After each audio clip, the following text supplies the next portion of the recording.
Hi, welcome back to Outdoor Exploration. I'm Emily, and today we're doing our garden update. Well, it's been raining for about a month, off and on, but way more than usual for June.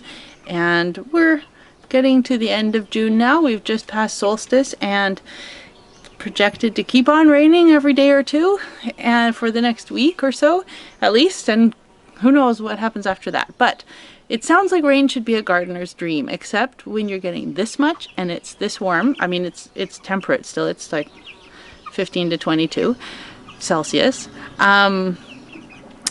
It's just kind of too much. And now the plants are growing. They're happy, as you can see, but they have all kinds of problems. So I'm going to show some of the issues that we're having today. This here is part of my rose. And you see it has all this stuff. I don't know if this is mildew or mold, but it's all over it. This on this leaf here that I'll show you is for sure mildew. If you look right up close here, it has this little white kind of fuzz and the leaves start to curl. That's some kind of mildew on those leaves. And you can see it on, actually it's on the stem here also. So what will happen is, if I don't cut these leaves off and dispose of them, burn them, because if I put it in the ground it'll just keep growing in the ground, then it'll spread and eventually, if it keeps raining, curl up and kill this whole bush, or at least a large part of it, which I hope doesn't happen. Another thing that can kill it is heat, hot, dry sun and wind, which we're having, but only for a couple hours at a time right now, so it just serves to heat everything up and make lots of moisture in the air, and then we get more rain. So yeah, here's some wind. Hopefully that'll help. Meanwhile, on to more of my tour. So we have here, this rose comes from down there and grows up into kind of the back of this peach tree, and I'm going to go down here and show you what's happening to our poor peach tree.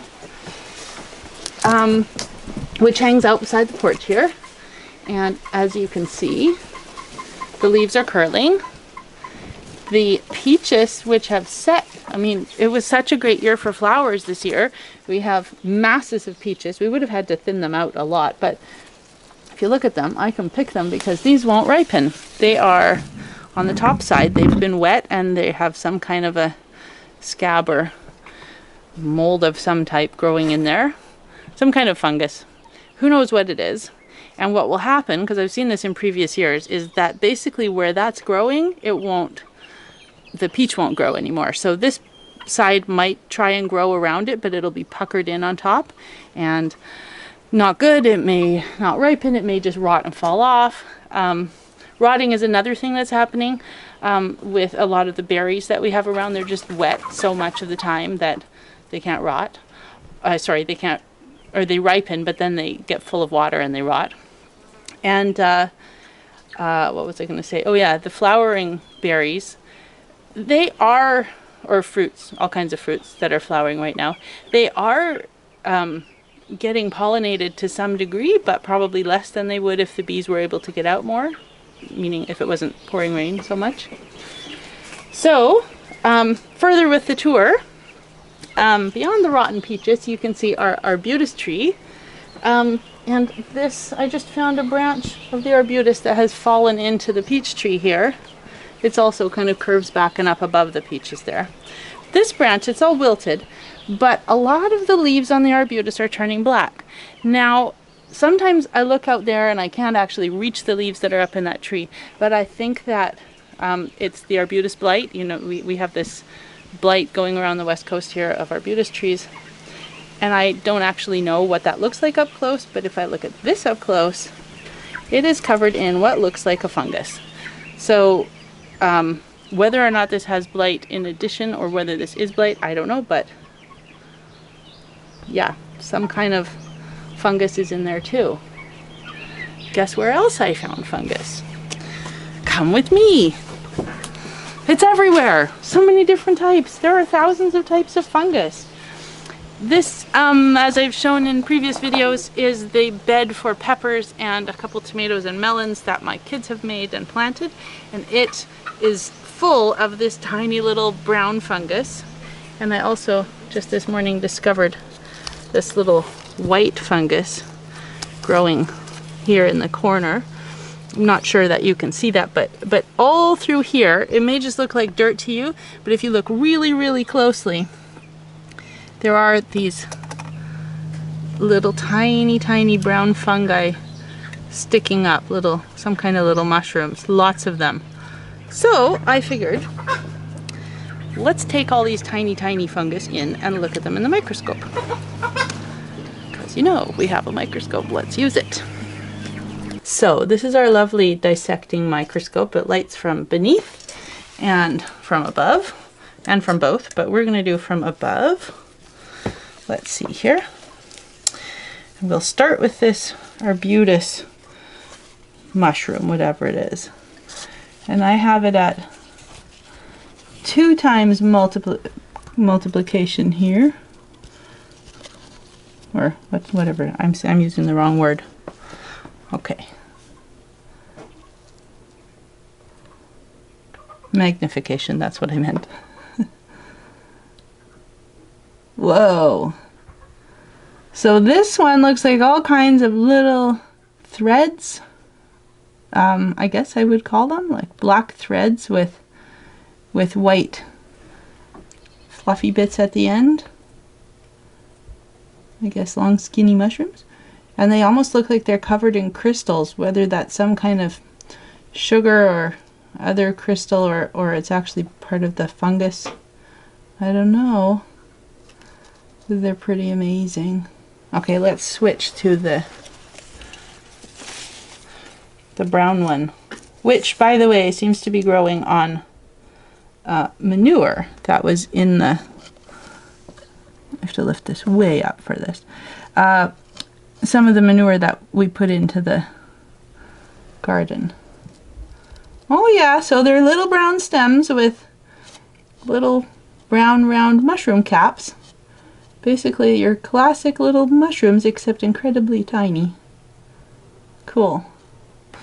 Okay, and now for this white one that was growing on a dead arbutus leaf in the garden, but it was also on some of the soil. I'll go back down a bit. Oh, they're like adorable little kind of indented cap white mushrooms with thicker stems. They're not very hair-like. Cool. Okay, shall we see what other drastic harm the rain has done to our garden? In addition to helping it grow. So I have come over to my mother's garden because she is having a rust problem with her garlic. She's already picked the scapes, as you can see, and many of the leaves are covered in this rust, which is another fungus. And some people just leave it and hope that the sun kills it, but that can kill the whole plant. And I understand that you can cut off all the leaves and hope that it just continues producing the bulb underneath, because that's what we're going for, obviously. So yeah, that's garlic rust. When you cut leaves off of anything, our apple trees over there have garlic rust, have scab on the apples and on the leaves. So we have removed most of those leaves. Usually what you do is you burn them. However, with the pandemic, we can't have fires because of, it's not good for people's lungs to have the smoke in the air. So I'm not sure what we're going to do with our leaves this year. If we put them on the ground, it spreads the fungus, and sending them off with the green waste I think is a bad idea, because that can be, you're just adding to the fungus load in the compost that they're producing. So I have no idea, but yeah, that's something we're still considering, what to do with all these rusty leaves if we can't burn them.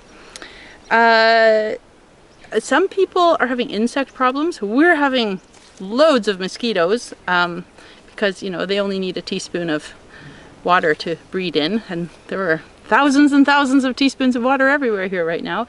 And in whatever they're sitting in, a leaf or a little pocket in the ground, anywhere. Other people have aphid problems. We don't seem to have a almost any aphids for some reason this year, but it's useful to spray them down with either like dish soapy water. Some people do a combination of dish soap and vinegar and water, I think. Other people spray them with neem oil. We've done that and it does help. You can also just wipe them off, but mostly same thing. They will be gone if it gets really hot and dry. So we can just hope for some dry weather, ironically, because we also deal with drought now. So down in the lower vegetable garden, you can see my peas are exceedingly happy with all this rain and sun mixture. They're much taller than they've been most years, and you know, hopefully we get more peas. Hopefully they are getting pollinated by the bees. I don't see them around a whole lot, not right now, but sometimes. However, down here, this is a sunflower I planted, and if you look closely, you can actually see that the leaves are all kind of wrinkled up. And that, I think, is also because of some sort of a fungus. And if you come in here, well, I will pick my way through here. I do generally allow weeds to grow and then just pull them back from the plants, you know, to make more nutrients go to those specific plants. But because of all this rain, I have been periodically clearing around the plants more.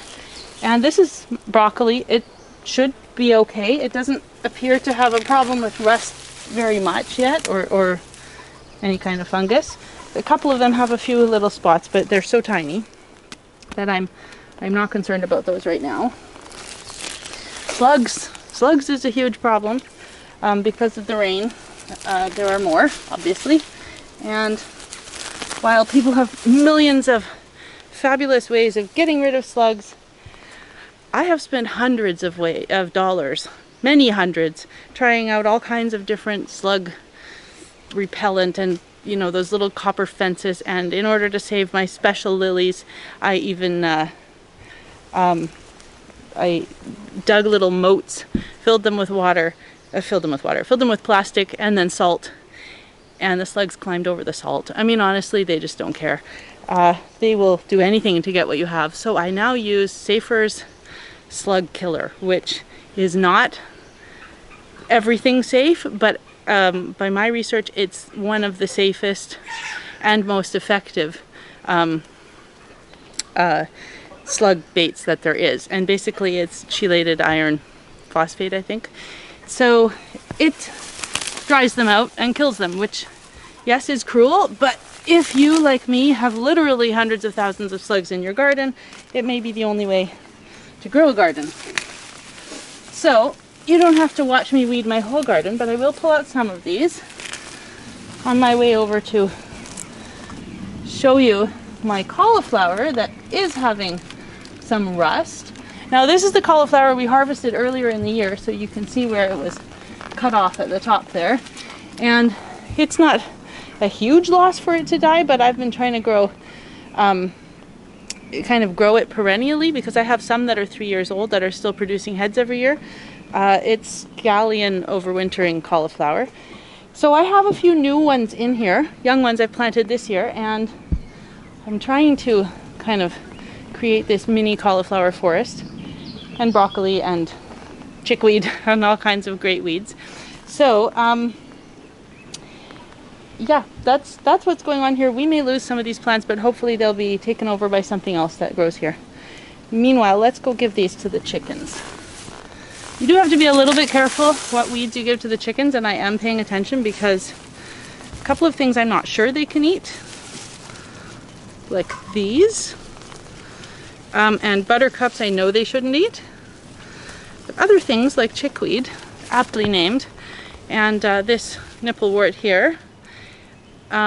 This is wallflower in here. And what else do I have? I thought I had some shepherd's purse. Anyway, it's great if you do have it. I have it in here somewhere, but those are all great for chickens. Oh, there's the shepherd's purse hanging out here. And, well, here's one blooming.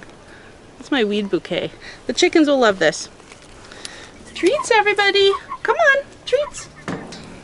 Look what I have. Hey, guys.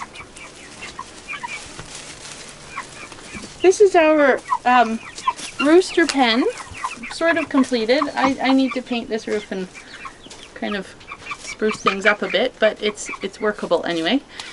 At the moment we have 6 chickens in here. We are not 100% sure they're all roosters, and they are the laziest, meanest, most problematic of our 29 chickens, so that's why they're here. Basically, as grim as this sounds, this is the pen of those that we don't want, so we're going to eat them once they're bigger. And there are different reasons we don't want them. We have 3 chocolate. I'll introduce you to them if they... Here's a guy falling asleep on the ground here. These 3 chocolates. Hello, mister. Oh, hello. I'm waking you up. They just sort of sit around bullying the other chickens and guarding the food from them and not letting them in. They were starting to crow, so at least 2 of them I'm pretty sure are roosters from that alone. This gray one up here is also a bit of a bully. We also think he's a rooster, but not 100% sure. And, oh, here. This is the one. Come here, it's okay. This one is a lot, the black one, is a lot smarter than the others. It has feathery legs, but it is the one with the vent problem. So we think it's a tumor in its vent, and we don't want that going into our flock, really. So this is going to stay out here. And this one here is a Swedish flower hen. It's called a Swedish flower hen, but we don't know if it's a hen or a rooster. But the reason it is relegated to this bachelor suite here is because it has curved toes. So over time, 2 toes on each foot have been curving inward, and that kind of concerns me. And it's also a bit of a bully to the other chickens in the main coop. So it's moved in here. So this is our 6 chickens in the bachelor pen right now. I forgot to mention, but one of the important reasons to weed around all these plants and give them some space is not just so that the plants around them aren't taking all the nutrients from the soil, but also because in this rain, in the couple hours a day we seem to be getting of dry wind or sunshine, they need to dry out, and that will keep all the fungus from overtaking them. So that's one of the main things you can do to get rid of the fungus, is keep them dry, even if it means taking some of the beneficial weeds and feeding them to the chickens. So I am in the run, and I have who we have been calling Big One. May one day get a better name. I've turned it upside down because, just to show you a little bit, because it would sit calmly that way. Come here, don't leave. But this one is, we have no idea if this is a rooster or a hen. We've been calling it a hen because it has not much of a tail, but that doesn't really mean anything. It has been bigger than all the other chickens since the day we got them, and interestingly is getting all sorts of red feathers. This one came from wild acres, as did about 2/3 of our chickens, and they aren't too sure what this is. They had marked it as an Australorp, and but you know, it being so much bigger than everyone else, we don't know, and now it's getting these, which could mean it's an olive, these being these red feathers, I mean, could be an olive aiger or a copper moran, because their olive aigers there at Wild Acres are a mix of various, I think it's basically Americanas and copper morans. But anyway, we pretty much know for sure we're keeping this one because it is such a good manager of the flock. Whether it's a rooster or a hen, it's doing the job, and that's what we need. It's a little bit skittish, doesn't usually like to be picked up, but then settles down, as you can see. And basically stands around watching everybody, sometimes gives a good peck if somebody's causing a problem or it needs to assert dominance, but it's never cruel. It never hogs the food, it stands back while others eat, It's just a really good bird. So, and really big. So, are you leaving?